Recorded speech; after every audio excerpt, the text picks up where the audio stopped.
Welcome to our discussion on reverse mortgages, the show where we talk about real solutions for thriving in retirement. Whether you're planning it for yourself or helping your parents navigate this next stage of life. I'm your host, Veronica Contreras, and today we're diving into something that affects so many families: how to create security, connection, and purpose in retirement, and how your home might just be the key. I'm joined by Miguel Contreras, a real estate professional who works closely with seniors and their families to find housing solutions that fit their changing needs. We'll be talking about legacy, lifestyle, and how tools like reverse mortgages might help unlock new possibilities. Hey, Miguel. Hey, long time no see. Long time no see. I am also her husband. Yes. So. What an honor to Yeah. be your husband and your realtor. All right. And my everything. Oh, thank you, babe. So, Miguel, today we're going to talk about reverse mortgages, which Yeah. is what has led me to this space because of hearing you for so many years talking about this amazing solution.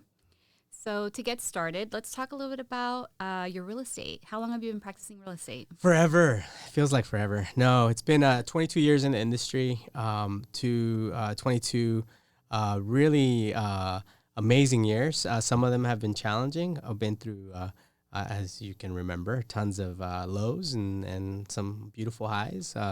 We survived the Great Recession of 2008 through 2011, and that was fun. And it's been a wonderful experience. I think part of what makes it wonderful is the people that I get to meet and work with in the industry, and my team as well, who are a dynamic set of individuals. And we have a mantra where there are no losses, only lessons, and that's really kept us afloat in the 22 years in business. Talking about team, we got to do a little shout out to Alex. Yes, Alex is amazing. Like the heart of our team. Yes. All right, so let's talk a little bit about market conditions. It's been a crazy week. Yes. And real estate is all It's impacted. shifting. Things are shifting. Over the last 5 years, from the beginning of the pandemic, the shutdown 5 years ago. When industry wide, I think we all thought that there was going to be another great recession because everything just shut down. I think it was a very intimidating, frightening first 2 weeks of the pandemic, and then the floodgates just opened up with the rates shooting down to historic lows. It just really drove and inflated the market.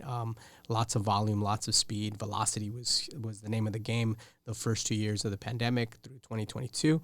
And then we started to see the rate increases as inflation grew. The Fed increased the rates, and our rates felt that they doubled and tripled almost overnight, and that really shifted things. So the consumer mindset is very different. We still have very limited inventory in San Diego specific, California as a whole, but we'll stick to San Diego. Limited inventory has kept the values up, but the interest rate environment has diminished the velocity and the gains that we've seen. So we're seeing a lot of interest rate buy downs, which are necessary just to make things a little bit more cost effective for the buyers, since the rate can make it cost prohibitive for someone to purchase a property. And there's a couple of signs that I'm seeing, micro trends that I'm seeing in the market that are not many people are talking about because everyone is so focused on interest and inflation. And I think everyone's missing a little bit of this trend that I'm seeing when it comes to notice of defaults. So these are notices of defaults are when the bank initiates the foreclosure process. So I think people are living in a costly lifestyle right now. Things are more, everything from eggs to gasoline to housing to you name it, buying a car. It's really, really expensive. So we're starting to see a little bit of a chink in the armor to our market, and we're starting to see a lot of notices of default. And I think people are distressed right now. They're stressed and distressed. So that's a trend to follow. I think it's going to be an impactful one for the rest of 2025, seeping into 2026. So you mentioned that, the market is dynamic and there's fluctuation. So how does that impact the regular consumer, either who is going to go into the market to buy a home or is in a home and the cost of everything is increasing, how do you think this is going to play out for the people who are already stressed and maybe potentially getting into a distress situation? Well, we're working on multiple levels here. So you have obviously the seller side and you have the buyer/investor side. For the investors, your traditional buy and hold investors, a lot of deals because of the rate environment don't pencil out. And what I mean by that is that the rate is so prohibitive that it doesn't pair well with the cash flow of the property. The rents, even though they're high, they may not be high enough for it to make sense to make it a solid investment deal. For your traditional buyer, what we're seeing right now is on two fronts. The first-time buyer, it's a very challenging market for them because of limited down payment sizes. So as the down payment is smaller, say with an FHA deal or even a VA deal where it's 3.5% to VA 0% interest rate, there's not enough of a down payment to really make a dent into the payment structure of the loan. So that's why we're seeing the rate buy downs. So we're seeing sizable credits being issued by sellers or at least getting negotiated by buyer's agents or attempted to be negotiated by buyer's agents where $15,000, $20,000, $30,000. I just closed a deal a couple months ago where I was able to get $55,000 in credits for an interest rate buy down. Granted, that was a much larger deal, 1.7-ish. Deal, but we were able to get a sizable lump sum credit to do the interest rate buy down. So what that means for the seller is that the seller might have an idea of, hey, my home is valued at let's say $800,000. I'm going to net X amount of dollars. Well, as a listing agent, we have to bake in that credit so it diminishes the net proceeds for the seller. However, oftentimes we need to give those credits because otherwise that buyer may not be able to afford that deal. So multiple layers to it. So I'm seeing that with buyers, that first-time buyer, kind of paradigm. But there's also the move-up buyer. Now, move-up buyers are a little bit different because typically they're selling something, maybe a smaller home, and they're moving up to a bigger home, or they're selling a condo and getting into their first single-family residence. Or we're also seeing where they're selling a larger home and downsizing. Say an empty nester, for instance, is downsizing, so they're coming down. And they have a larger down payment because they're capitalizing on all the equity and essentially transferring the equity into their new purchase, which makes a lot of sense. Some reluctance that we get from sellers there is that, hey, I have an interest rate I got in 2021 and it's 3%. Now I'm going to go up to 6%. Like, well, to put it bluntly, it is what it is. There's no going back in time. No going back. Yeah. But with the large equity transfer, it's kind of a wash. So there's some challenges. There's a lot of math that we need to do to make sense. And I think it's really important for agents to help their clients along partnering up with their lender to do some really basic math to figure out, does this pencil? Does this make sense? Did this move make a lot of sense? Oftentimes people lead with their emotions when they're looking at their real estate. If it's a personal residence, like, oh my God, my heart tells me this. Yes, but the math says this. So we have to do a diligent job at doing the math for our clients and making sure that we're all on the same page. Okay. I really want to talk about one of the segments that you just got into, which is that home buyer that is the senior homeowner that is in a point in their life where they need to make some transitions, whether they're living in that bigger home and they're going to transition to a easier, a home that has less maintenance and that's easier for them to live in. Or they're going to be impacted by the distress in the market. Absolutely. And they're going to have to make some serious changes in their situation because it's going to be difficult for them. So with that, let's talk a little bit about, actually I have a quote here I want to share.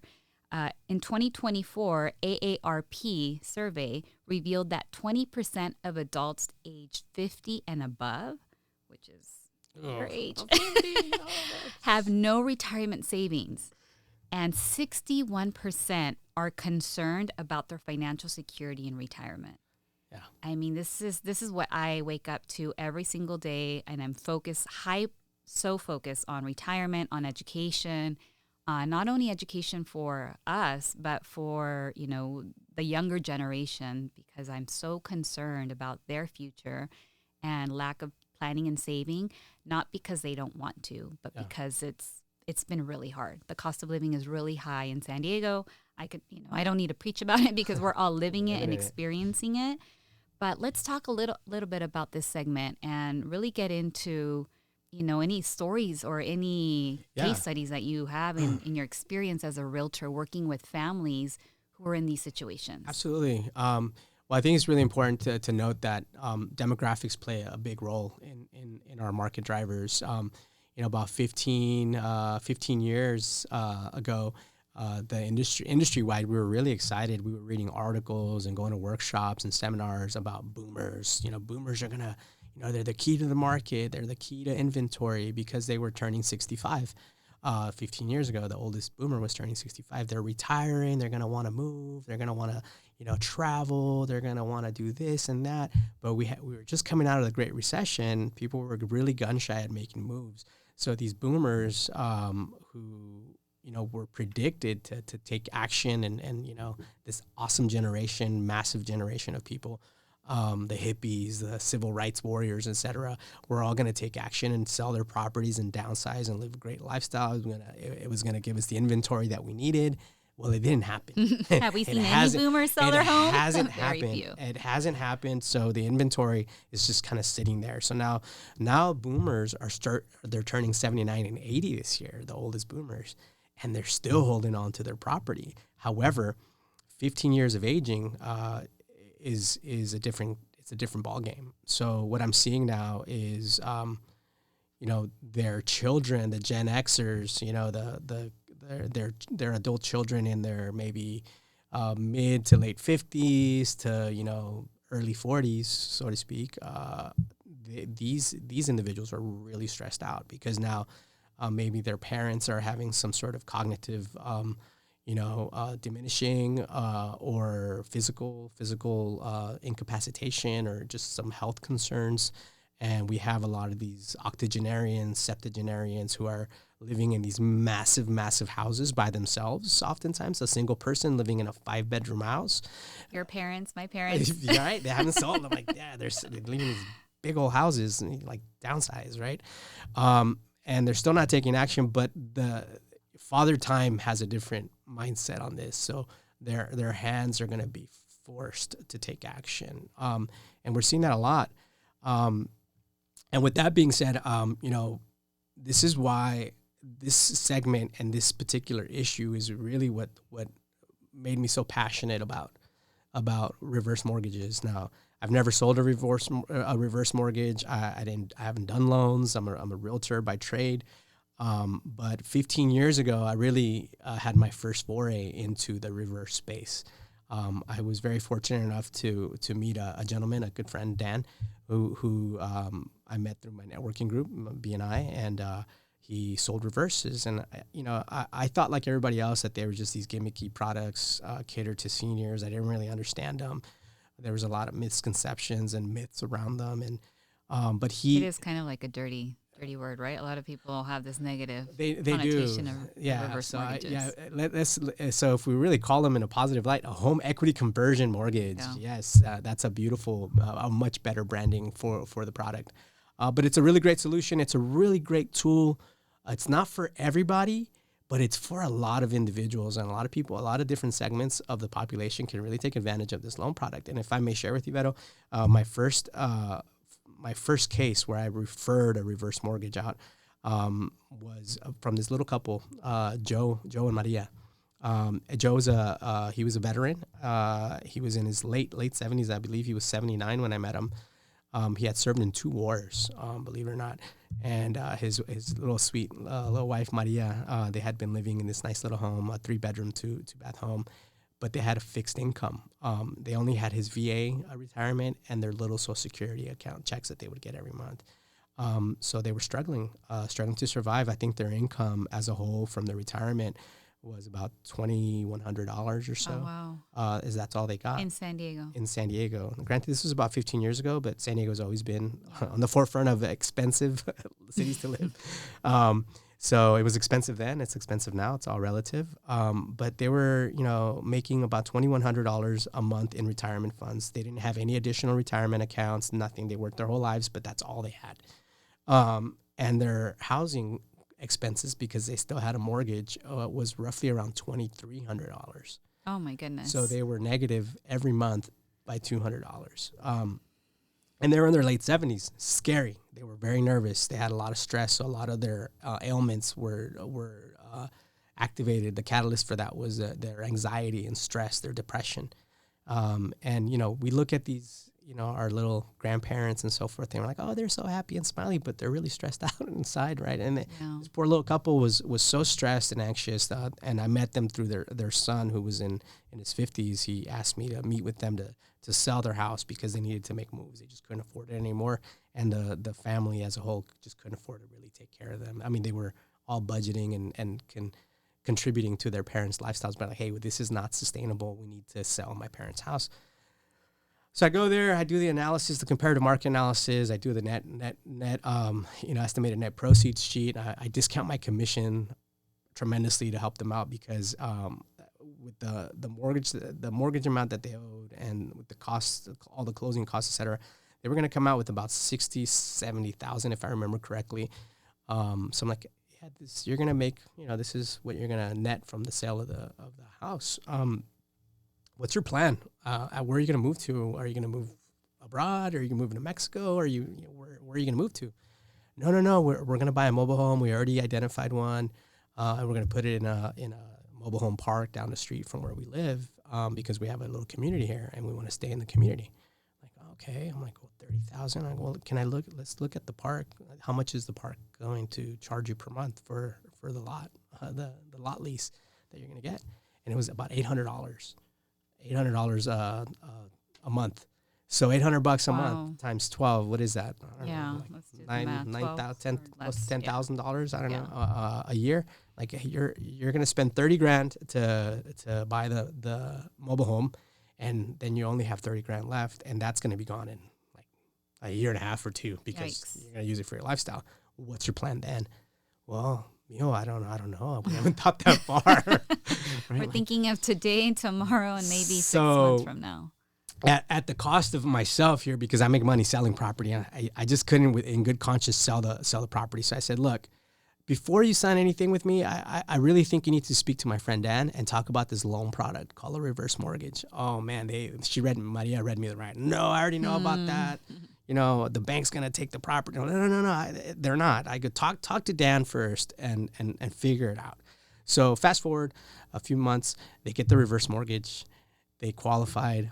Awesome. They did a straight refi, got rid of their mortgage payment completely. So now that freed up those $2,100 now that they cash flow in their pocket. Now it's like they're using it for their lifestyle.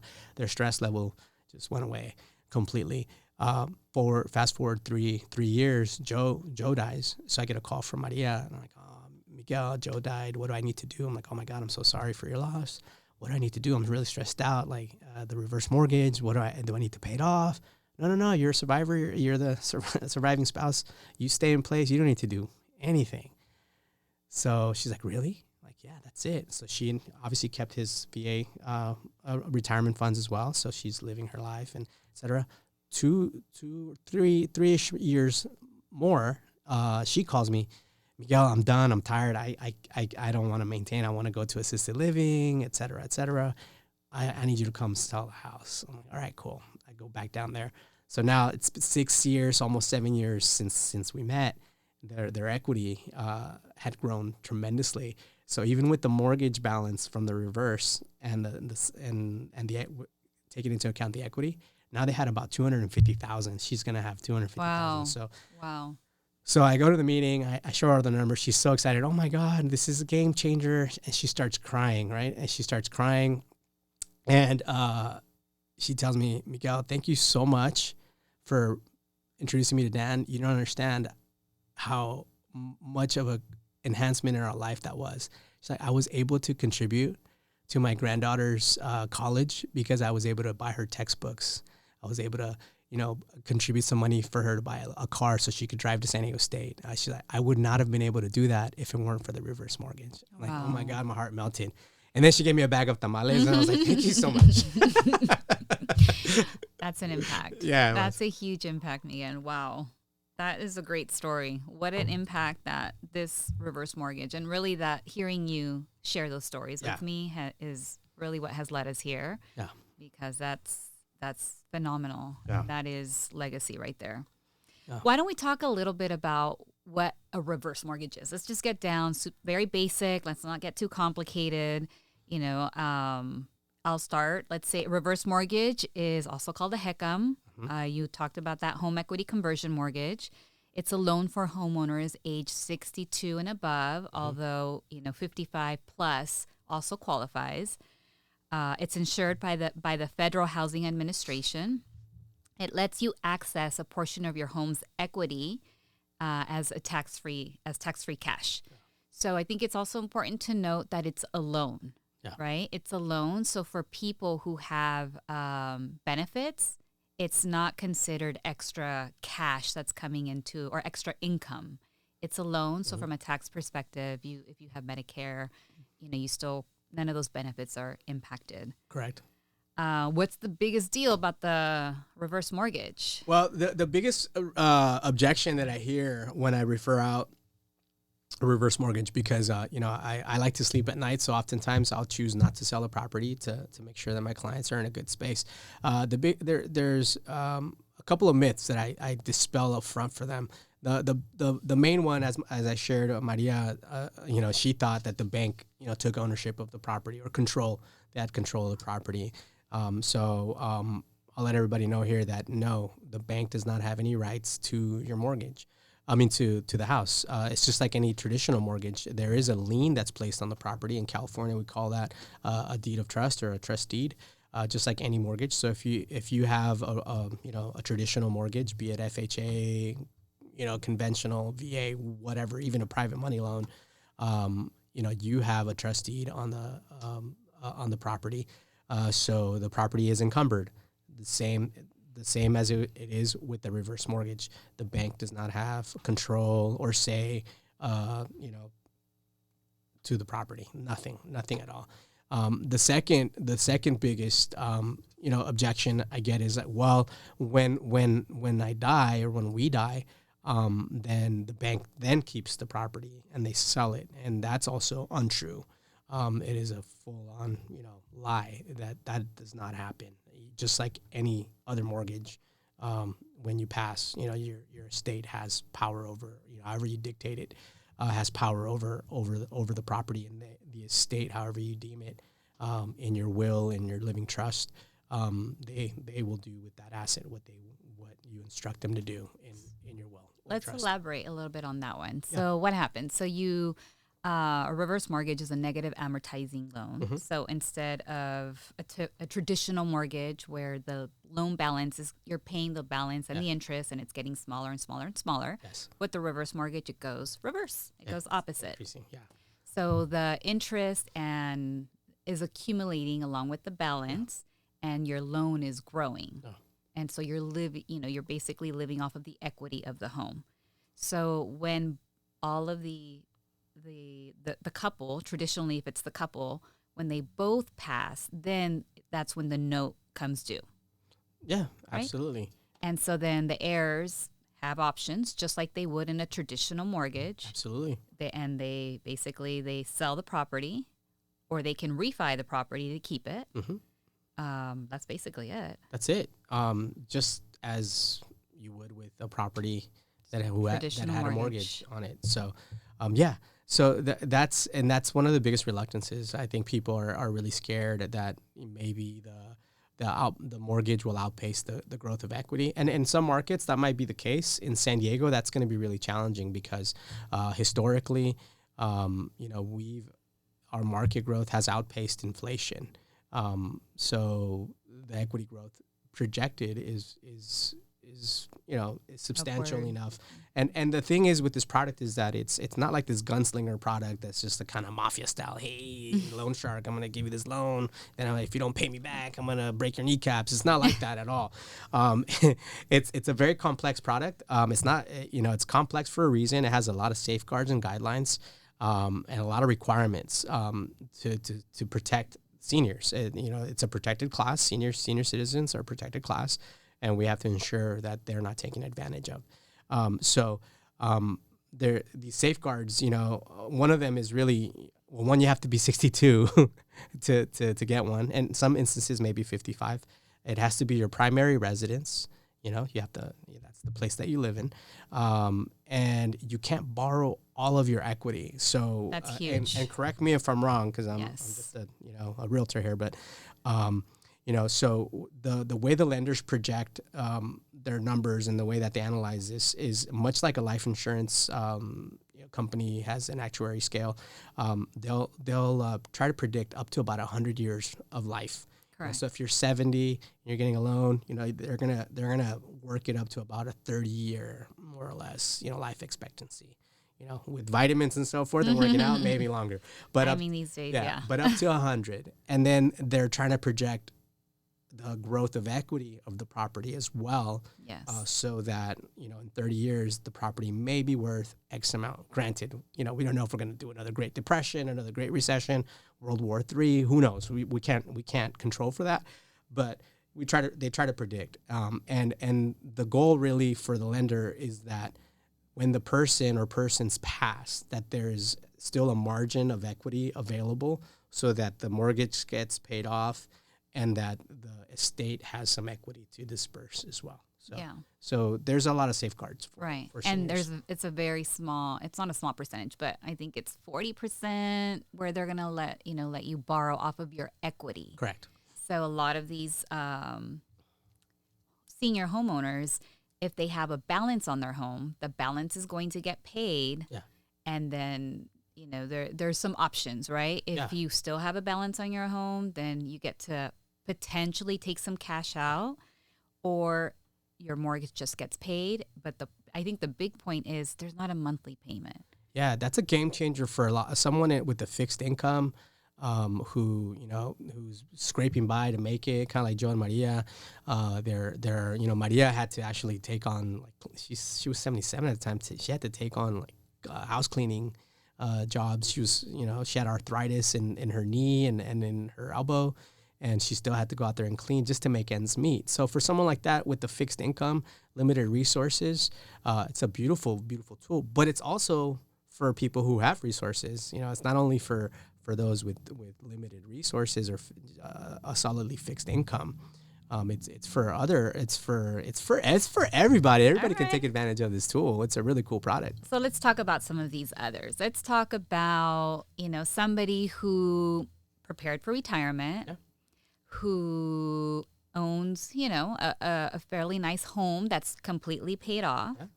How in the time that you've been referring out reverse mortgages, give me an example. Well, I have a beautiful one. So my buddy Dan, who's the one who introduced me to reverses, he was in his 70s still working and whatnot. And then he finally retired, and he and his wife, they love wine. They're absolutely fanatical winos, or can we call them winos?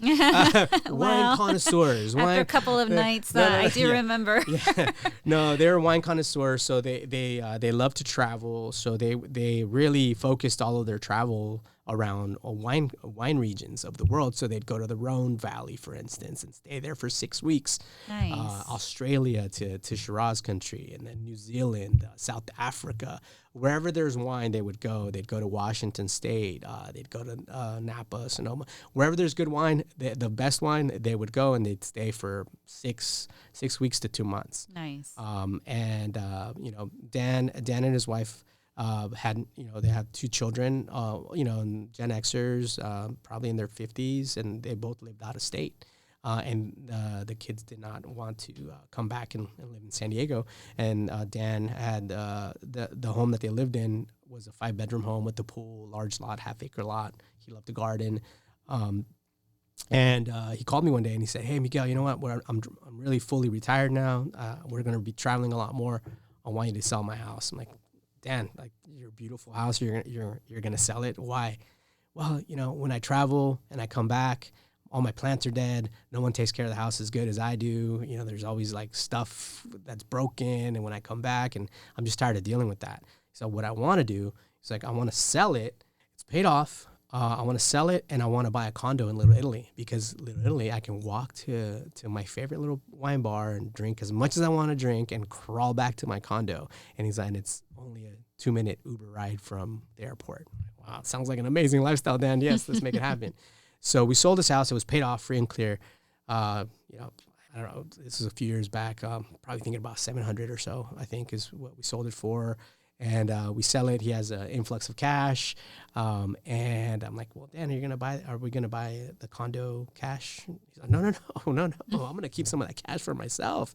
I'm going to put a reverse mortgage on it.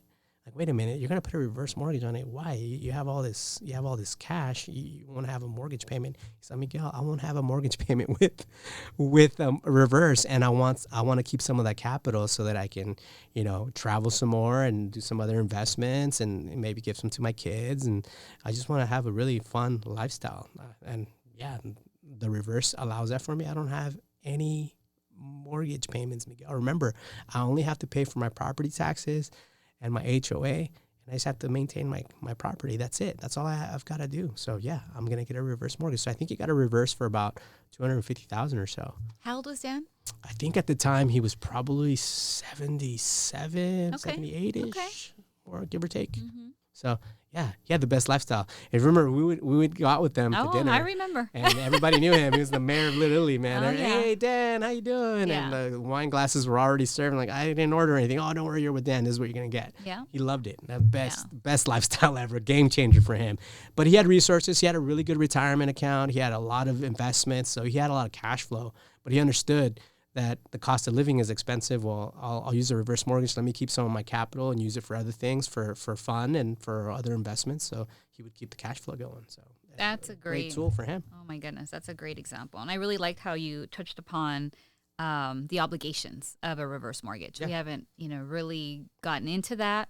They're quite simple. You have to pay property taxes, insurance, and maintain the property, and you have to keep living in the property. Yeah, and if you have HOA, then you pay it. Yeah, you pay HOA. Yeah. There are some products that you can have all of that amortized, so it can get pulled out, and there'll be reserves to help pay for those expenses if you need that. If you qualify.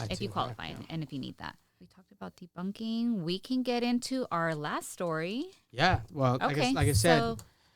So reverses are for everybody. I mean, who's 62 and older? Yeah. So you don't have to be broke. You have to qualify, and it's not for everybody. You don't have to be broke. You don't have to, but you could be wealthy. You could be middle of the road. It's really for anyone who wants to take advantage of it. And the case study I want to share with you is my client. I'm going to call him Ron because he likes to be private.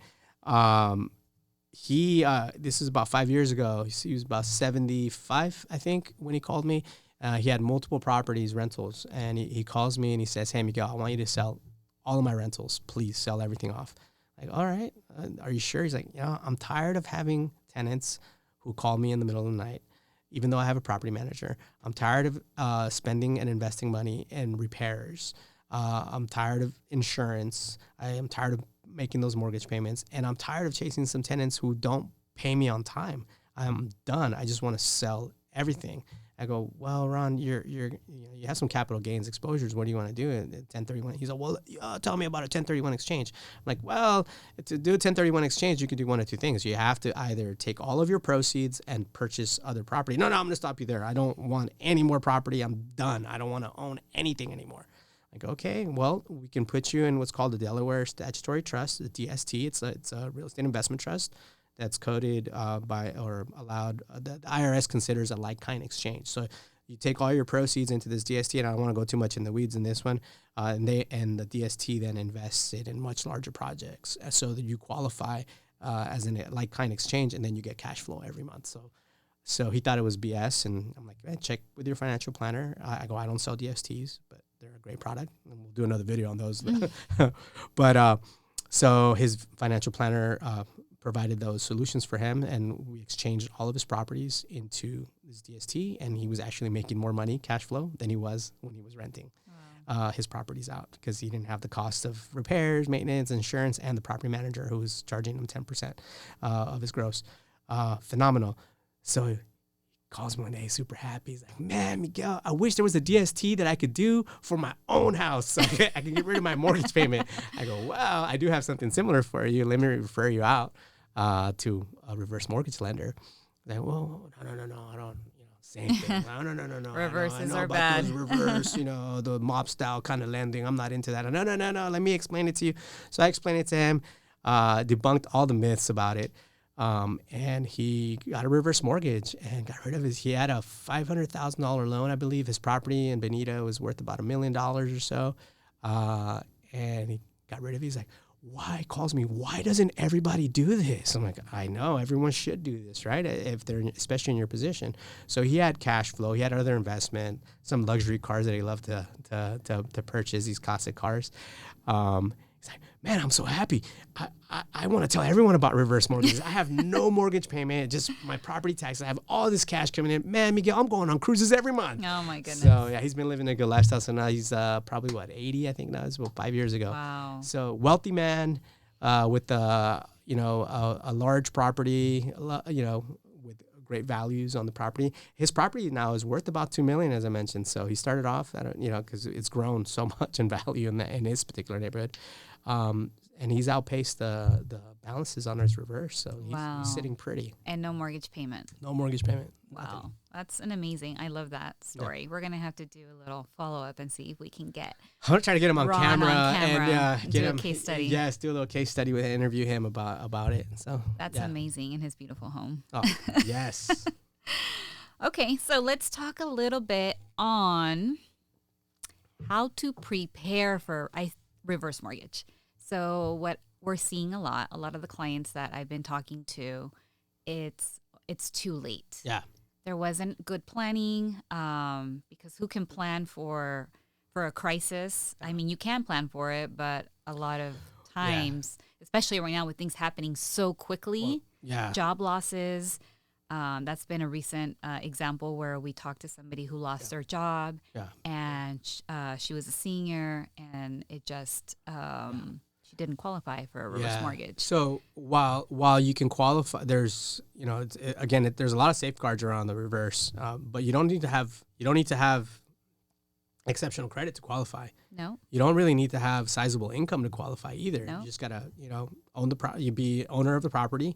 Owner occupied, have equity, have equity in it, and be able to demonstrate that in most cases, demonstrate that you're able to at least pay for insurance and your property taxes and HOA if there's an HOA. Yeah. But what happens oftentimes because people are so afraid of reverses because of all the misconceptions about it, they're reluctant to reach out and find out if it's a tool that they can take advantage of. They miss payments. So when you miss a mortgage payment, then that just automatically, that derogatory on your credit just completely disqualifies you from getting a reverse.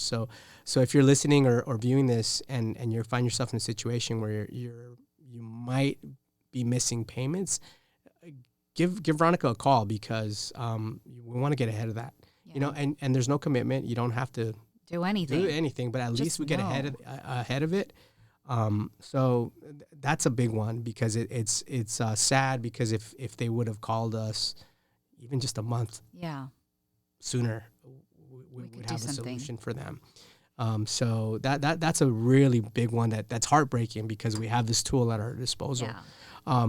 I also wanted to touch, Veronica, on the thing that I get a lot, particularly from the borrower, the senior citizen here who, they're really concerned about their kids. Like, well, what's going to happen when I die and the loan balance and all this, and I don't want to do that to my kids.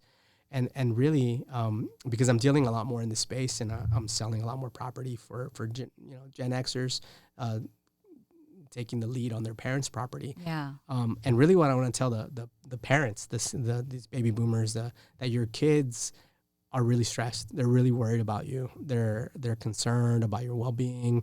They're concerned about you being alone in the home. They're concerned about maybe some health issues that you might be having, or maybe some cognitive issues as well.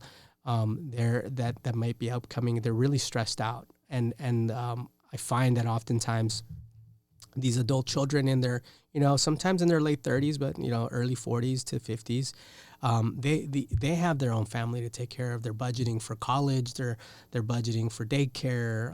Their own retirement, their own investments, etc. And oftentimes they have to sacrifice a lot of that planning for legacy building and estate building to be able to help their parents. And you have this house that's just sitting there with all this equity that can really be a resource to liberate a lot of those funds and liberate the family from all this stress. And the adult children here can continue to build and expand their legacy and their parents' legacy too. Because at the end of the day, as a parent, we want our kids to do better than us. So if we have this at our disposal, and I don't want to say burden because no parent wants to be a burden to their child, but I just find it often that these parents, these senior parents, are very, very concerned about their kids. Like, well, I want to leave something for my kids.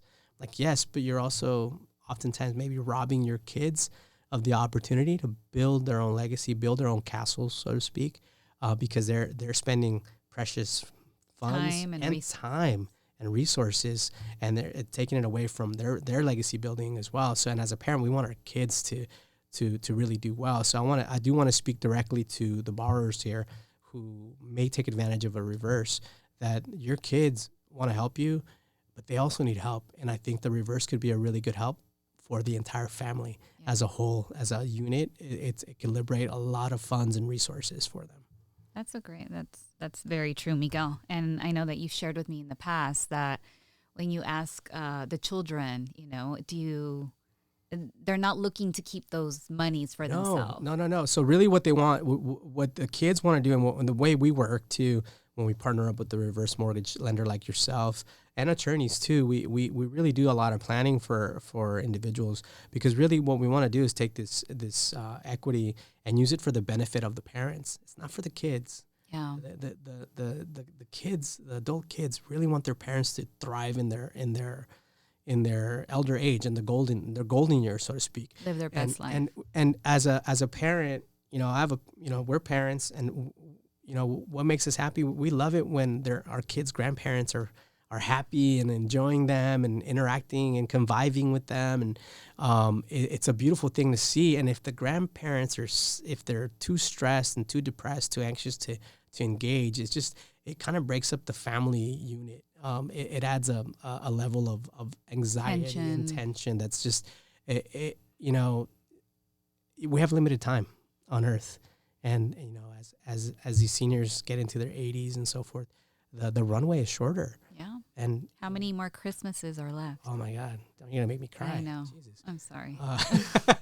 But really what we want as children of seniors and parents to younger ones, we want our seniors to impart their stories and their wisdom onto our children. And,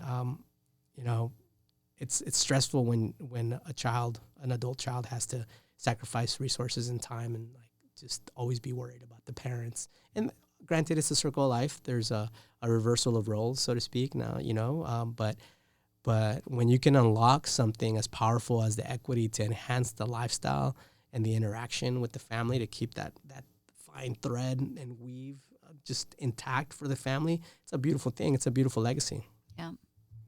Okay, so let's take a pivot here, and let's talk about, let's say that you have a balance on a home, but you have a beautiful interest rate of, let's say, 2 to 3%. Mm-hmm.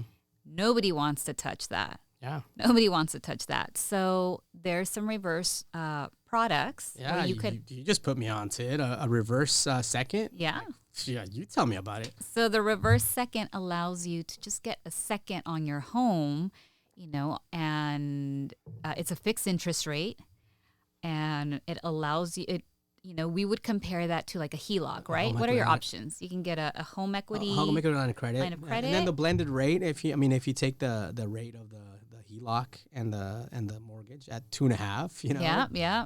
3%, whatever you have. Blended rate's still really good. Very good. The cool thing with the reverse second is that you don't have to make payments on it if you don't want to. Yeah. If you want to, you can make payments, and that's actually the rule for even a regular reverse mortgage. If you want to make payments and pay it down, you can. You get a windfall of money from another property or the other lotto, investments, the jackpot, whatever you want to pay it off. You can. But correct me if I'm wrong.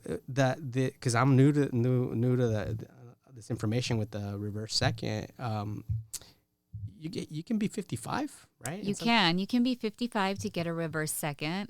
Some of the advantages is there's a lower loan to value. Yeah. Than a HELOC, for example. So, that would be the competing product. I loved the no payment requirements, no rate adjustments. Yeah.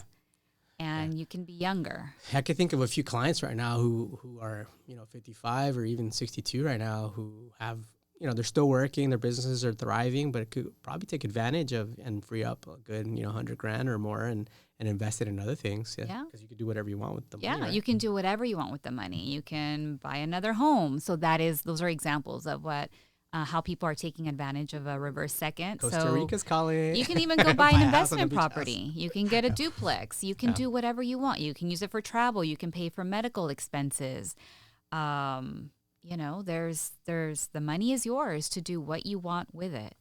And so you're just, again, taking advantage of that equity that is your home that's just sitting there. Yeah, tools, right? I think at the end of the day, it's all tools. I would give one piece of advice too before we close here too. Oftentimes I think homeowners get a little too caught up in what their home is worth or what the equity is worth. There needs to be a pivot. Like we have to think of the home, like what can the home do for me other than provide me shelter and a home base for the family. Can this home do more for me? And oftentimes I think people go into, they purchase a home, primary residence, like, oh, it's an investment. Well, technically it's not an investment. It's your biggest burden that you're going to have to account for every month. Now, if you're a senior, retired, or close to retirement age, and you're projecting a fixed income that may not, be what you planned for, and you have a ton of equity there, why not take advantage of the equity? Think of it like as an investor would. Like, I'm going to free up capital now. So if I could give that advice to homeowners, like if you could take advantage of a situation and a tool where you can convert that burden into a benefit, why not? Why wouldn't you do it? Right.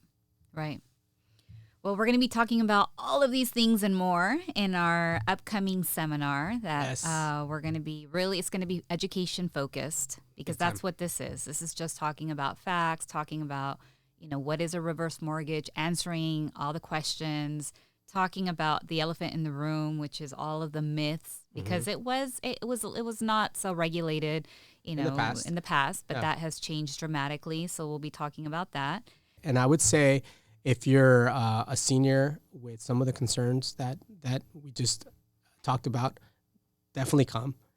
But also come if you're a person who has parents and you're concerned for them and you want to learn. And even if your parents are reluctant or completely against getting a reverse mortgage, you should come and learn about what this product can do so that you can educate your parents about how it could help them and help the family as a whole. Yeah. So you don't have to be 62 to come to the event. You could be. We won't be carding. You could be. Well, I'll card you. No, I'm just kidding.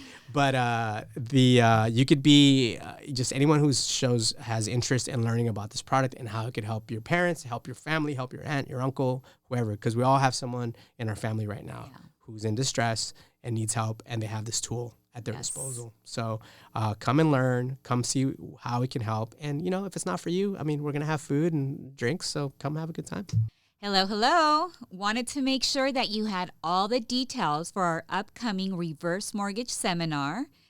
Please mark your calendar for May 22nd at 6:30 p.m. Go ahead and click on the link on this post so that you can sign up.